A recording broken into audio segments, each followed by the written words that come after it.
I gotta go back to school in a week. And it's gonna be my first year as a freshman. So, good luck to me, I guess. The Electric Orchestra is a band that I consider to be one of my personal favorite bands of all time, with great albums being Out of the Blue, Discovery, and a newer record being my personal favorites. But there's one album that sticks out from the rest of the ELO albums. This right here is The Balance of Power, released on February 17, 1986 in the US and a month later in the UK, having a total of 10 songs, with a runtime of around 34 minutes. But with all of that being said, this is considered to be the worst ELO album, and why? Well, it's easy. There's no strings. Yeah, that's the answer. There's literally no strings in this album. And when there are, it's kinda gimmicky.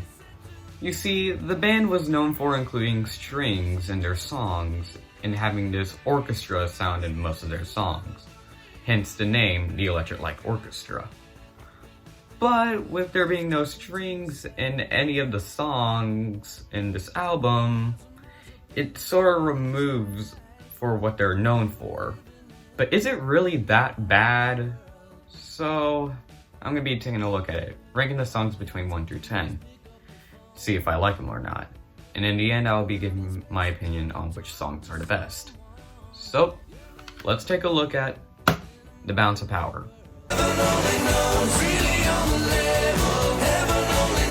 I would give Heaven Only Knows a 9 if it weren't for the alternate version not existing. But even with that being said, it's still a good song and a great way to start off the album.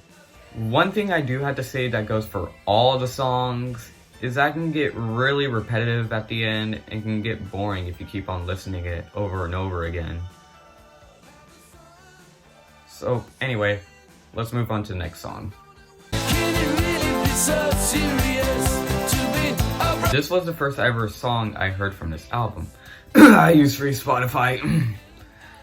And yeah, it's a really good song, and again, another good song to start off the album. I do like the guitar lick, but changed after every verse. I like it. And so yeah, another great song. Anyway, let's move on to the next song. Honestly, I kind of have nothing to say about this song other than it's a really great song and it tends to go kind of slow and pretty calm.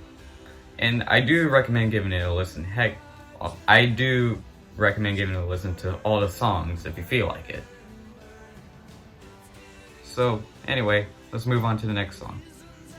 If you're wondering why I'm giving my opinion so quick, it's because I have no idea what I'm doing and I want to get this video done as possible.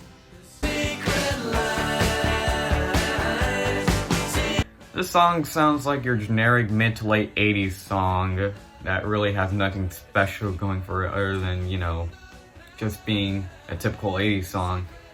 I mean, don't get me wrong, this album was made in the 80s, and it tends to have this 80s vibe going all over it, even down to the album cover.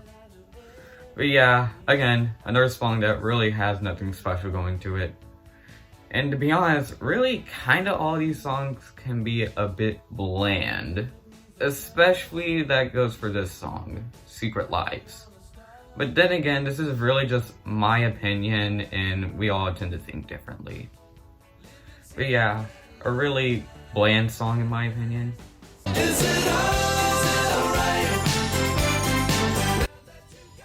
Is it alright? And again, another typical mid to late 80s generic song. But this time it's a bit more jumpy, so I'm gonna give it a 7. And it really has nothing special going for it, so it's alright. No pun intended.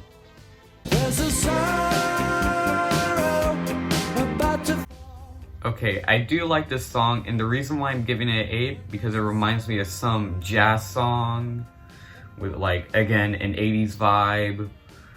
And I do love when the sax plays in parts of the song, so I like it. Also, any good song or a song that I like that includes saxophones, then it gets a good ranking in my book. It's just that these next few songs are probably going to be better. Except for this song, which is probably going to be my worst ranking song in the list, and that is...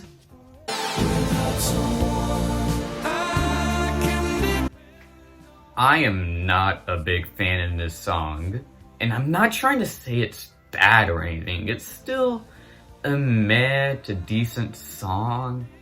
It's just boring in my opinion, and again, has nothing special going for it, just like the rest of these songs. But yeah, I'm giving it a 5, which is probably going to be the lowest ranking I'm going to give to out of all the songs on my list. So anyway, let's get to the next song, which is probably going to be better.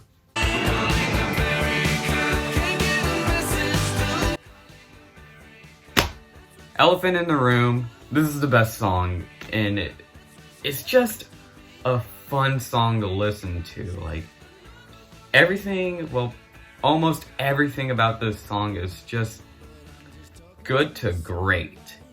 And I do like the part where Jeff says, but all I get is, and this little 80s sound thing plays.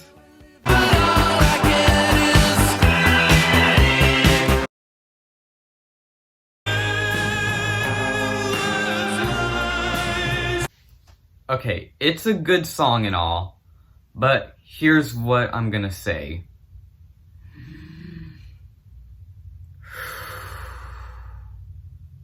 This song should have been on Secret Message. Final song, and to be honest, I like it. I mean, it's a really good song, and it's probably gonna be my second favorite. I tend to have a mix of this country vibes that is not depressing, and a mix of 80s vibes, but that's really just me. You probably might think of something different about this song, but I really enjoyed the song. It's jumpy, I like it, it's gonna be my second favorite, and other than that, it's a really good song, and again, it's good and a great way to end off the album. So, after taking a listen to all of the main songs, the reason why I say the main songs is because there's bonus tracks, but I'm not going to include them. But for some reason you want my opinion, I'm just going to say that they're good, so yeah. I do like the ultimate version, Heaven only knows, but anyway, in conclusion, is it really a bad album? Not really. It's pretty much all the songs are at least decent to semi-decent and a bit fun to listen to. And while I wouldn't say that it's out of the blue good, it's still at least itself a decent album. And really, all the dislikes of this album are really just coming from people saying that it includes no strings. And heck, if you give this album to someone who isn't really familiar to the band or casual toward ELO, then they probably might say it's a good album and pretty decent. So yeah. Even though it's their worst album and it gets the most dislikes compared to the rest of their albums, I mean, after all, it's not as bad when you compare it to something wherever the heck Billie Eilish makes. Send it on the wires. Send it on a plane. Send it on an express. But send it back to me again. Oh yeah, I forgot to show my list of the songs, so here it is. It's shown on the screen, so there you go.